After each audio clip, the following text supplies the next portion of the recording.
Balik po tayo dun sa dalawang testigo na iniharap ng chairman ng Blue Ribbon na nakatakip ang kanilang muka, yung dalawang pinibini na di umano ay mga staff ng nagre-renta dun sa bahay na pag-aari ng isang tao. Meron ba kayong napansin doon nung ako'y nagtatanong sa kanilang dalawa? Sana po'y makapagtanong naman ako sa inyo. Meron ba kayong napansin nung tinatanong ko yung dalawang testigo kung sino po yung sumasagot? Kasi po, kung nagtatanong ang isang katulad namin at dinidirekta yung tanong sa kanya, dapat siya po yung sumagot, di ba?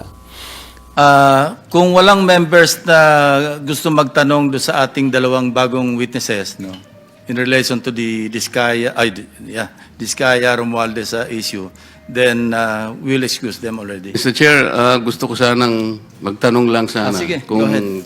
papayag ka. Of course. Yung tungkol dun sa Tamarid House sa South Forbes, yung binabanggit mo kanina, di ba? And then you were asking for some parang leeway in terms of a few days para i-vacate ninyo because you're not yet ready with all the things that you need to move out, di ba? Sino yung may-ari ba talaga nung bahay na yon?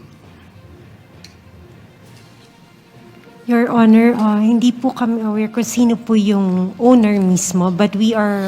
I will answer that. Ang may-ari po dati, Doris Magsaysay Ho. And you were there as what? Staff ng tenant. May tenant kasi si Doris Magsaysay Ho na sila nakatira, silang staff. So nung nabenta, existing pa yata yung lease contract, so hindi sila umaalis. Pero pinipilit silang umalis nung bagong owner. And allegedly, ang bagong owner is Martin Romualdez. Yun ang sinasabi. Yun ang sinasabi mo kanina? Yes. At referring to Diskaya? No, let's based on documents, yung bahay na ibenta sa isang corporation, Golden Peasant Holdings Corporation. Incidentally, the major stockholder, also used to sit in the board of at least two corporations associated with the former speaker. Ito yung Benguet, no, Corporation. I think mining yata ito. Yung isa yung may joint venture sa ABS-CBN. Dito yung pangalan. Teka. Romualdez something.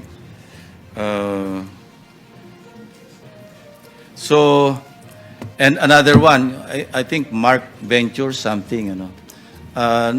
At saka treasurer siya doon sa, yun nga, yung media company owned by Romualdez, kasi Romualdez Media something, na may joint venture sa ABS-CBN.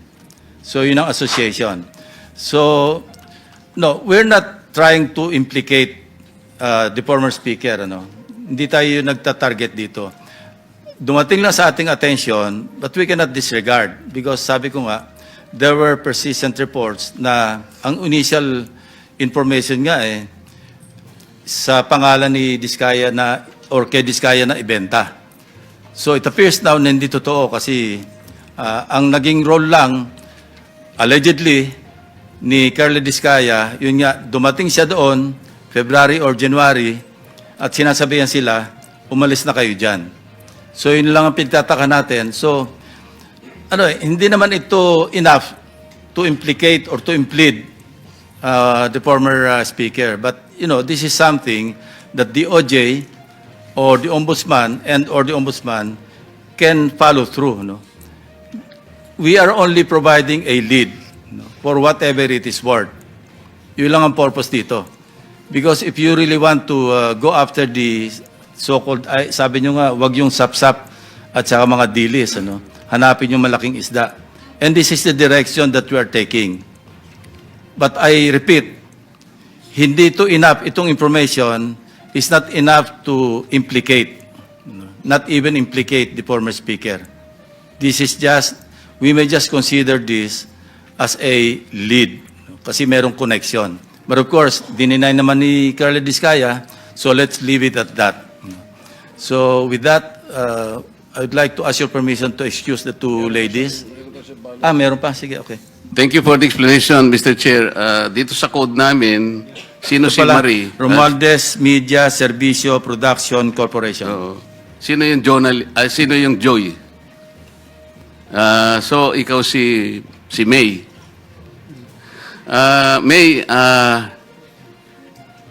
napanood mo ba si Saldico nung siya ay nagpadala ng mga video na kung saan sinabi niya na nag-deliver siya ng 1B doon sa bahay diyan sa Tamarin Road in Forbes. Nasa rito nasa social media to. Lahat napanood to Napanood Hindi mo? ko po siya direkta na panood, pero nung sinabi po, nabanggit po sa amin regarding 30 Tamarind, we got curious. Oo.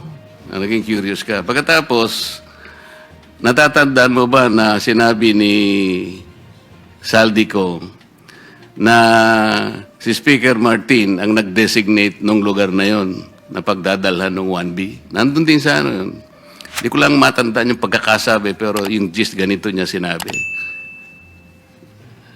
Napanood nyo ba yun?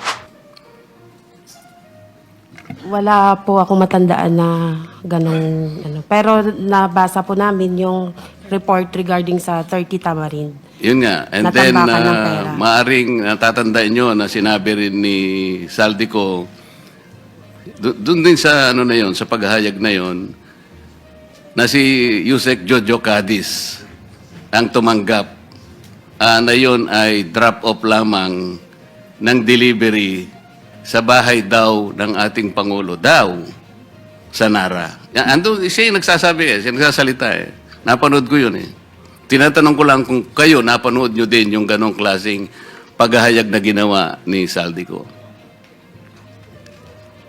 Hindi po namin nasubaybayan yung mga hearing at saka yung news. Naging curious lang po kami nung nagkaroon na nga po ng report tungkol dun sa 30 Tamarind. Oh, okay. So, hindi po namin matandaan yung news na ganun po. Okay, baka naman gusto nyo rin alisin yung takip para makita namin kung gaano kayo kaganda. Kasi alam ko, magaganda po kayo. Kung okay lang naman po, kung hindi naman, okay din po sa amin. Actually, request nila Senator Marcoleta na kung pwedeng, kaya nga Elias yung ginamit ko, binuko naman niya yung pangalan Pero kasi yung kagandahan, hindi pwedeng ipagkait, Mr. Chair. Salamat po, Mr. Chair.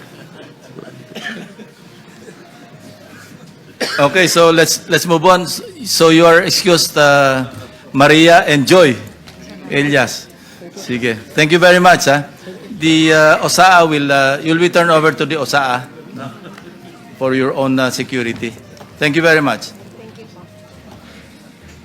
Iwanan na po natin yun kung hindi nyo napansin. Ang ibig ko lang sabihin dito, tinatanong ko po siya, bakit kaya kayo napunta doon kung ang inyong layunin lang pala ay ituro yung Diskaya na sila pala yung ginamit na nagpapaalis sa kanila dahil yung daw bagong may-ari, kailangan na yung bahay at humihingi sila ng ilang panahon pa lang dahil napakahirap maglipat ng kanilang mga gamit. So yung pala si Diskaya lang pala yung itinuturo na siya yung nandun. Ayaw namang aminin ni Diskaya na hindi nga ako nakapunta dyan sa South Forbes na yan ba't ako na naman ang tinuturo ninyo? Pwede ko po bang malaman, kayo po nagtuturo kayo, nakatakip ang mukha nyo. Ako po na tinuturo nyo, wala bang karapatan na makita ko man lang ang mukha nyo. Ayaw po, hindi rin pinaalis yung mga maskara. Nandito tayo ngayon sa pagdinig, kung makikita nyo personal, si Carla Diskaya, makikilala nyo? Yes, Your Honor. Pakituro nyo nga kung naandito siya sa loob ng session hall. Lapitan nyo na lang kung sino dyan sa among the resource persons. Hindi, lapitan mo na lang at hawakan mo na lang sa balikat, hindi magagalit yan. Your Honor, Excuse me, pwede po bang... you'll be recognized later. Okay. No? Tuloy lang natin itong proceeding muna. Sige, miss. Pareho kayo na ina-identify nyo na siya mismo yung kaharap ninyo na sinasabing ang may-ari ng bahay si Speaker Romualdez at kailangang umalis na kayo? Kindly answer, use the microphone. Tama po, Your Tama po, sir. So maski ngayon, sa susunod na panahon, sa ibang pagkakataon, ganyan pa rin ang inyong magiging statement. Correct, Your Honor. O ngayon, Curly, it's your turn. Your Honor, okay lang po ba tanggalin nila yung face mask nila? Kasi sa totoo lang po, talagang hindi ko sila naaalala kahit sa panaginip ko na naginip It's ako not ng for you bangungot. to identify them, it's for them to identify you. No? Your Honor, wala po kasi akong maalalang transaction at saka That's your nakapas. option to deny. What we are establishing here is the fact that there are two witnesses present here under oath na sinasabing nagpunta ka doon at nine-name drop mo, totoo man o hindi, si Speaker Romualdez na siya nagmamay-ari, bagong may-ari nung number 30 Tamarind Street sa South Forbes. Yun lang naman eh. It's not for you to be able to, hindi naman ikaw ang witness against them eh. I don't know if I'm correct. Secretary Bida, kindly help me out, or Dong, PG Dong. Tama ba yon? Wala siyang karapatan na i-identify yung nagturo sa kanya? Opo. Ang right to confrontation ho kasi, kung yun ho ang iniisip ni Mr. Diskaya, will come at the appropriate time. But for purposes of identification, ang kakailanganin lang po ay yung taong mag-identify dun sa taong kikilalanin. Thank you, PG Dong. Sige, say your piece. Your Honor, gusto ko po sanang ma-identify po muna yung dalawang nagtuturo sa akin kasi kahit may minsan po, hindi pa po ako nakakapasok sa South Forbes Park. Hindi ko pa nga alam kung ano mga uri ng mga bahay meron doon. So, malabong-malabo po talaga at wala po akong inuutusan na kahit sinong broker kasi takot po akong bumili sa mga lugar na yun. Ang kaya ko nang bilhin po ng mga lupa sa lugar lang po ng mga Pasig na hindi ganun kamahal ang presyo ng lupa. Hindi ko naman sinasabing bumili ka eh. Hindi naman yan sinasabi, ikaw ang bumili. Anyway, that's it, ano? Ang sabi, Mr. Chairman, contractor daw. Ikaw daw ang contractor. Yun ang sabi. Hindi sinabi ikaw ang bibili. Your Honor, hindi po talaga, hindi pa po kami nakakapasok sa South Forbes Park. Settled na yan. Isang beses, opo. They pointed to you, they identified you, and you are denying. Period. Pero ang isa pong importante doon na dapat napansin nyo, yung sinabi nilang address, 30 Tamarind Street. Kung napapansin nyo, yun ay bahagi ng paglalahad ni Saldico na sinabi niya yung isang 1 billion pesos ay doon i-deliver.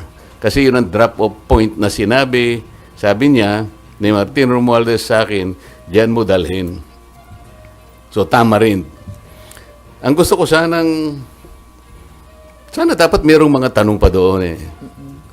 Bakit hindi natin tawagin kung sino yung may-ari? Nasaan yung kontrata nasaan yung lease contract?